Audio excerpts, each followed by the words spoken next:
Pot mar bero yangoni Eric Muiruri jarito mar kar kuotandio maliekorene no ochiel kod magina gi Obila kar dak mag Githurai 44 nowito ngimane kalore kod adhonde ariyo mag lisasi manogo kore kendo tucho nyaka e lumbru kendo odhi nyaka Onding'e. Bero no otime kar kano ringre ma City kod jatim bero mar sirikal Dr. Bernard Media bende oyangoni ng'ama no ochielo Eric kod lisasi no chung e nyime ka ento no chalo ng'ama no go chonge kalore kaka lisasi odonje dende kendo wuok.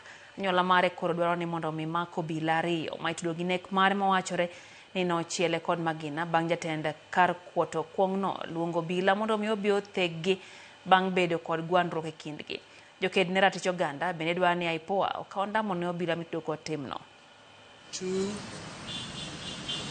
gunshot wounds, one which exited through the back and one went through the chest and abdomen, injuring the organs therein and through the pelvic bone, and got lodged on the back, on his backside.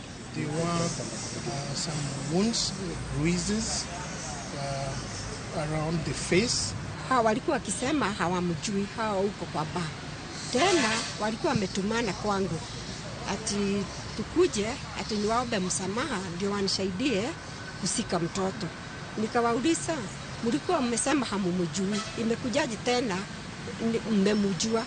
Nimefurahia sasa juu watu wale walikuwa wamesema hakupigwa risasi, nimefurahia juu imepatikana. This postmortem, the results that the entry was at a higher point than the lower point, than the exit, which was at a lower point, basically confirms the mother's claim that, Eric was actually kneeling when he was shot. Ni kweli, Eric alipiga magoti kweli, akipigwa risasi, and it's very painful. Nikina nani tunaandika kazi?